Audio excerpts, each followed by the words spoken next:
Hey, English learners. Welcome back to Mastering English with Podcasts. I'm Razel, and as always, I've got my buddy Ricky here with me. How's it going, Ricky? What's up, everyone? I'm good, Razel. So, have you guys ever felt like you were, I don't know, just walking down this dark, mysterious path? Like in this picture here? It's kind of spooky, right? Totally. It's like she's walking through this enchanted forest all alone, with just those little flames lighting up the way. Kind of magical, but also, like, eerie. It really makes me think of, those times when you feel lost but somehow keep pushing forward. Have you ever felt like that, Ricky? Oh yeah, for sure. I mean, learning anything new, like English, can feel like that sometimes, right? You're on this journey. It feels tough, a bit scary, but you just keep going. What about you, Razel? Ever felt like turning back? Oh, so many times. Remember when I was learning Italian, I thought, why am I even doing this? But little by little, you start seeing those sparks of progress, just like those little flames lighting up the forest path. Exactly. So, to all our listeners, if you're feeling lost or like it's just too hard, hang in there. We've got tips and stories to help you keep moving forward. Yep. Stick with us, guys, and we'll get through this forest together. All right, let's dive in. Asking questions from the image. All right, English learners, let's dive into something fun.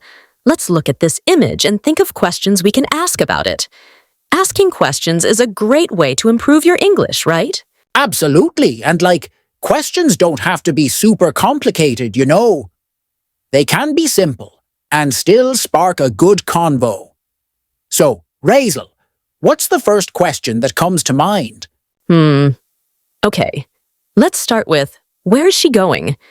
I mean, she's walking down this path, but we have no clue where it leads. Classic, right? Oh yeah, that's a good one. And how about, why is she alone? It's a bit spooky out there. Makes me wonder if she's, brave or just lost. Totally. Here's another. What's she feeling? Maybe she's scared, or maybe she's, super determined. Adds a bit of mystery. Ooh, yeah. Or, what's she looking at? Is she focused on something ahead, or just, I don't know, enjoying the creepy scenery? Nice. How about, why are there flames around her? I mean, are they guiding her, or something else? That's cool. Here's one more. Is she running away from something or towards something? That makes it kinda intense. Oh, for sure. And what if we ask, what's the story behind this place? Who else has walked down this path? Good one. And last one from me. If you were her, would you keep walking? All right, listeners, now it's your turn. Think of some questions you'd ask. How to answer. All right, so now that we've got all these cool questions about the image, let's have some fun answering them. No need to be super serious. Let's just make stuff up and see where it goes. Yeah. For the first question, where is she going? I'd say she's, probably headed to a secret party in the woods. Maybe it's invite only. Ooh, love it.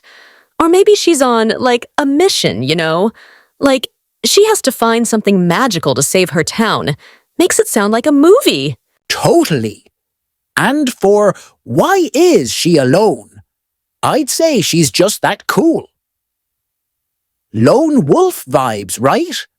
Or, maybe her friends ditched her. Poor girl. Okay, what's she feeling? Maybe she's super pumped. Let's do this. Or maybe she's just plain freaked out. Why did I come here alone? Yeah, I'd be freaked out for sure. And for, why are there flames around her? Maybe they're little magic sparks guiding her. Or She's got a fire playlist going, and the forest is just lit up. I love that. And is she running away from something? I mean, with that vibe, she could be. Like escaping something spooky. Or maybe she's running toward her dreams. All right, listeners, what would you say? Remember, there's no right answer. Just have fun with it and practice your English. Vocabulary and adjectives. Okay, Ricky, let's talk about how we can describe this scene in a way that really helps our listeners picture it. You know, bring it to life a bit. Good idea. All right, let's start with a simple word, dark. This scene has, like, a dark, moody feel, right? Almost like it's late evening or really cloudy. Totally. So, dark just means there isn't much light, kind of like when the sun's setting or you're in a dimly lit room. We could even say shadowy here, since there are so many shadows around. Ooh, shadowy is good. It's like when something is mostly hidden in darkness, but you can still see parts of it. And how about mysterious? The whole scene feels like there's some big secret waiting to be discovered. Exactly. Mysterious is when something is hard to understand, or maybe a little creepy, like when you hear strange noises at night and you don't know what they are. I know that feeling. Another good word is enchanted. It's like the forest has some kind of magical vibe to it, like in fairy tales. Right, like it's enchanted with spells or something. So enchanted means magical, like when something feels more than ordinary. Kind of like how a misty morning feels magical sometimes. Nice. And hey, let's use some comparisons. I'd say the trees look twisted like old ropes. They're not straight. They're all bendy and kinda creepy. Ooh, that's good. And the path could be described as worn down, like an old hiking trail. You know, it looks like it's been walked on for years and years. I love that. And see those little glowing bits? We could say they're floating like fireflies. Even if they're not actually fireflies, it gives that feeling, right? Yeah, like tiny lights just drifting around. Okay, listeners, we hope this helps you picture it. Use these words and comparisons to make your own descriptions sound richer, like you're painting a picture with words. Exactly. And hey, if you think of other words to describe it, throw them in the comments. We'd love to see your ideas. Grammar focus. All right, Ricky, let's dive into some grammar, yeah?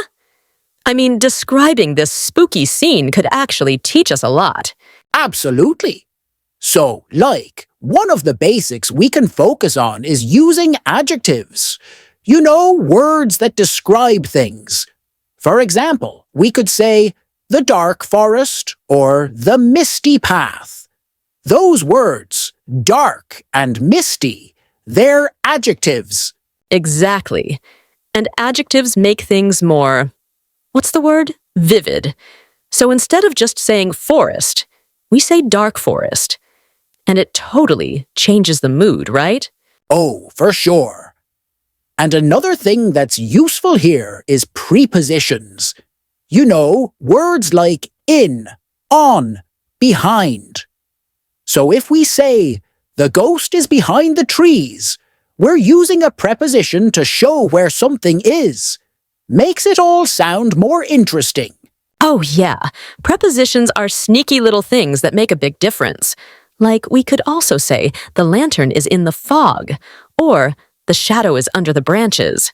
Adds to that spooky vibe, right? Totally. And what about using the present continuous tense, like is walking or is shining? If we say, the light is flickering in the distance, it sounds like it's happening right now, like we're in the moment. Love it. So adjectives, prepositions, and present continuous. Just a few ways to make descriptions more exciting. Exactly. All right, folks. Try describing your own scenes using these tips. It makes such a difference. Well, I think that about wraps it up. So, to all of you listening, go find an image, any image, ask yourself some questions, and try creating your own little story. And if you want, share it with us in the comments. We'd love to hear what you come up with. Yeah, we're all about community here. And don't worry if you mess up. Learning is all about trying, right? So give it a go, and let's make English learning an adventure. Couldn't have said it better myself, Ricky. All right, until next time, English learners, keep practicing, stay curious, and most importantly, have fun.